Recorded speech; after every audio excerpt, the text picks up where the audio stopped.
The man in the news always. ये मुझे बताएं, इतने क्रिटिकल टाइम है और बड़े अरसे के बाद लगता है कि पीटीआई जागी है, दोबारा एजिटेशन मोड में जा रही है, सब कुछ हो रहा है। तो आपकी अपनी पार्टी के जो लीडरान हैं, आपके साथ वो खुद ही दस्तो गिरेबां हुए हैं एंड कैसे चलेगा? और अभी ख़ास तौर पे द लास्ट 48 आवर्स तो बहुत ज़्यादा ही एक काफ़ी हद तक मैं ये कहूँगा कि अगली सिचुएशन हो गई थी। बल्कि before I ask you a question, मैं चाहता हूँ कि 3-4 स्निपेट्स आप भी सुन लें और नाज़रीन भी सुन लें। इंतहाई अहम एक ये दिन है, खान साहब के हवाले से एक इंतहाई अहम फैसला हो सकता है कि आज हो जाए। तो कहाँ है हमारे लोग, कहाँ है हमारे पार्लियामेंटेरियन? उनसे गिड़गिड़ा कर मैंने इल्तिजा की कि आज मौजूद रहना, बताना कि हम खान के साथ खड़े हैं। क्या सलमान अकरम जाजा साहब को सियासत की समझ है? वकील तो बहुत बड़े हैं, क्या वो उतने ही बड़े सियासतदान हैं? हकीकत है कि सियासत में उसकी काफी चीजें सीखने को टाइम मिलेगा। बहुत गलत बात कह रहे हैं सलमान साहब। जो कैदियों का पैसा अमेरिका से आया 50 करोड़, वो किसने खाया? कौन उसका जवाब देगा? तो जो एलएमई ने 40 करोड़ दिया, वो पैसा कौन खा गया? अदालतों में पार्लियामेंटेरियंस का काम नहीं है सर। पार्लियामेंटेरियंस अदालतों के बाहर खड़े होंगे। प्रेशर आपके बार काउंसिल के मेंबर्स ने बनाना है, जिनको आपने पैसे लेके टिकट्स दिए, साजिशें और लॉबिंग कर करके अपनी फीसिस बढ़ाई, अपने लिए करोड़ों की कंसल्टेंसियां ली। कहाँ है लोग? आपने कोई देखे हैं? मुझे गलत साबित करें। आप रोज आके कहते पार्लियामेंटेरियंस ये वो, जवाब दे हमें। आपने की है साजिशें, आपने बहुत कुछ कराया। उनको जवाब देना होगा अपने इल्जामात का, उनको सबूत पेश करने होंगे। मैं यहाँ कोई पैसा कमाने नहीं आया। मेरे टैक्स रिटर्न आप देख लीजिए, आखिरी टैक्स रिटर्न मेरा 30 करोड़ रुपए का है और पिछले 3 साल से मैंने एक मुकदमा नहीं किया। अब समझते हैं इस बात को? ये मैंने पैसे कमाने के लिए इधर आना था, मैंने टिकट बेच के रोजी कमानी थी। अल्लाह ताला ने मुझे बहुत कुछ दिया है। वो गलीज लोग जिनको 4 आने कोई नहीं देता मुकदमा करने के, वो अगर तोहमत लगाएं तो उनके मुंह पे थूक गिरेगी, मेरे मुंह पे नहीं गिरेगी। पैसा कभी मेरे लिए मतमाए नजर नहीं रहा, ना वकालत में और ना सियासत। सलमान अकरम राजा साहब से पूछे कि मेरे सेनेटर बनने के बाद क्या इमरान खान साहब के सामने उन्होंने मुझसे माफी नहीं मांगी थी? उन्होंने मुझसे माफी मांगी और उन्होंने कहा कि मिशाल छोटी बहन है, गलती हुई है, आइंदा ऐसे नहीं होगा। इसी बयानबाजियों पे कि जिस तरीके से ये बाहर ये पब्लिक नैरेटिव बनाते हैं, आप उनसे पूछे कि क्या आपने मिशाल से अडियाला जेल के अंदर माफी मांगी थी या नहीं? आपको पार्टी से फारिग किया जाए, इमरान खान साहब की इंस्ट्रक्शन की खबर है, उस खबर की तस्दीक की है राजा साहब ने। करे ना राजा साहब नोटिफिकेशन, करे ना राजा साहब नोटिफिकेशन। फारिग करने का क्या मतलब है कि सेनेट से तो मैं फारिग नहीं कर सकता ना। सेनेट में वो मौजूद है, मेरे पास कोई इख्तियार नहीं कि मैं उनको सेनेट से फारिग करूं। पार्टी से उनको निकालने का एक अमल है, उस अमल को अगर मैं इस्तेमाल करता हूं, मैंने एक तरह से दरगुजर से काम लिया कि पार्टी में इंतशार ना पड़े। वो अकेली नहीं है, उसके पीछे पूरा एक गिरोह है। अगर ये अमल हम करते जो शायद अब करना पड़े तो पार्टी में निफाक पड़ता। मैंने पार्टी की खातिर अपने ऊपर इल्जामात को, अपने ऊपर उसके हमलों को सहा, आज दिन तक सहा, ताकि पार्टी में निफाक ना पड़े।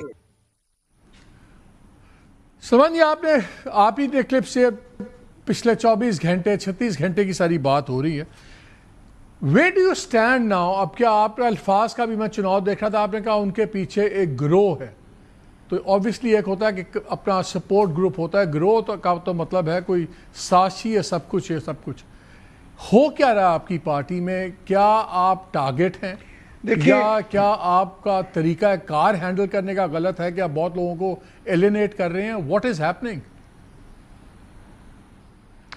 नहीं, देखिए ऐसा नहीं है। पार्टी में बिल्कुल एक बात करनी पड़ी। देखिए मेरी तो पूरी कोशिश थी कि ये मामलात पार्टी के अंदर रहें, दरगुजर से काम लिया जाए। जब एक बिलावजह इल्ज़ाम तराशी की गई, बैठे बैठे एक बात कर दी गई, तो आपको खुद समझ आ जाना चाहिए कि हम यहाँ बात कर रहे हैं तहरीक की, हम बात कर रहे हैं कौम को उभारने की, तो पार्टी के अंदर ये हमला क्यों हुआ? ये खाम में बैठे बैठे एक बात हुई, टिकट बेचे गए, फलां किया गया, ठेके लिए गए, ये हुआ, साजिश हुई, बिल्कुल लग़्व बेबुनियाद ये बातें हैं। लेकिन ऑन क्यों ये हुआ ना? और मुझे पता है, देखिए पार्टी के अंदर तो ये बात ढकी छुपी नहीं थी। बहुत अरसे से लोग आकर मुझे कहते थे, खान साहब ने भी कहा कि इसको फारिग करो। अब ये बात सामने आ चुकी है। मुकम्मल झूठ है कि इससे कभी माफ़ी मांगी हो। खान साहब ने डांटा इस खातून को और कहा, खबरदार जो तुमने आइंदा कोई बदकलामी की या झूठ बोला। इसका झूठ उस वक्त से चल रहा है, कम अज़ कम, बल्कि उससे पहले से, जब सुहेल आफरीदी साहब के लिए मैं पेशावर गया, वहाँ अदालत में हमने मुकदमा लड़ा, सुहेल आफरीदी साहब वज़ीर आला बन गए। कुछ लोग नहीं चाहते थे कि वो बने, बिल्कुल ये बात वाज़ेह है। उस दिन से एक मुनज़्ज़म साजिश जो है मेरे खिलाफ चली, सुहेल आफरीदी के खिलाफ भी चली, तो वो चल रही है, लेकिन वो अपने मुंह की खाते हैं हर दफ़ा और ऐसा ही होगा। पर मेरी आपसे मालिक ये गुजारिश है कि ये कोई कौमी सतह का मामला नहीं है, इसको हम पार्टी के अंदर डील कर लेंगे। पार्टी में ये एक छोटा सा ग्रुप है जो एक इंतशारी टोला है, उसको अब हमें डील करना पड़ेगा। बड़ा जो हमारा मकसद है اس کے لیے پوری پارٹی متحد ہے. پارٹی میں بہت صاحب لوگ ہیں جو کوئی کیریکٹر رکھتے ہیں, ماضی رکھتے ہیں, جن کا کوئی وجود ہے قومی سیاست میں, قومی امور میں. ان کو ہم سب کو ساتھ لے کر چل رہے ہیں.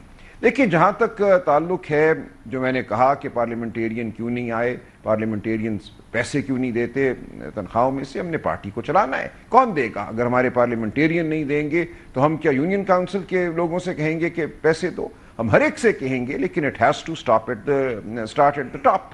تو اس لیے بالکل یہ تقاضا میں کرتا رہوں گا, اور میں یہ تقاضا بھی کرتا رہوں گا کہ خان صاحب کے کیسز کے وقت عدالتوں کے باہر یہ خان صاحب کا حکم ہے, پارلیمنٹیرینز آئیں, کھڑے ہوں.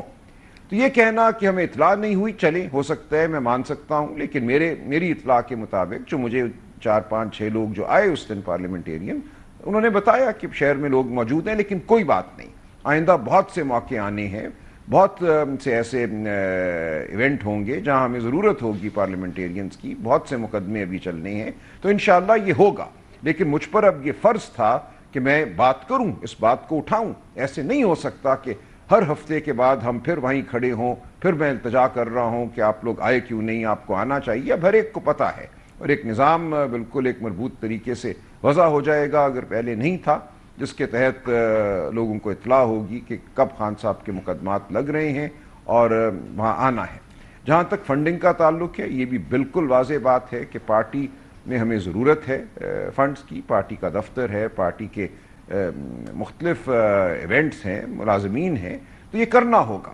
یہ کہہ دینا کہ علی امین صاحب نے 40 کروڑ روپے دیے تھے, میرے علم میں ایسی کوئی بات نہیں ہے. کس کو دیے تھے, کہاں دیے تھے, وہ بتا دیں. علی امین صاحب موجود ہیں, نا حیات ہیں, وہ بتا دیں. 50 کروڑ روپے کہاں سے آئے تھے, جو شندانہ بی بی کو جن کا علم ہے, مجھے نہیں ہے, وہ پارٹی کے پاس بہرحال نہیں آئے. جس کسی نے ان پیسوں کو لیا, ان کو علم ہے تو بتائیں, واضح کریں. تو اس لیے یہ سنائڈ ریمارکس, ایک مبہم سی بات کر دینا, اس کا بالکل ہمیں پارٹی کے اندر احاطہ کرنا ہوگا. پارٹی نے آگے چلنا ہے. پارٹی ایک اہم ترین ضرورت ہے اس ملک کی, اس قوم کی. میں سمجھتا ہوں اس وقت ہم کھڑے جمہوریت کی, عدلیہ کی آزادی کی, شرافت کی بات کر رہے ہیں. ہم اگر یہ بات نہیں کریں گے تو مکمل یہاں قبرستان کی خاموشی ہوگی. تو ایک جہاد ہے, ایک عبادت آپ ہے نے ایک بات کی, اس میں جو ہمارا راستہ روکنے والے ہیں وہ پارٹی کے اندر ہوں یا باہر ہوں, ان سے مجھے ڈیل کرنا پڑے گا.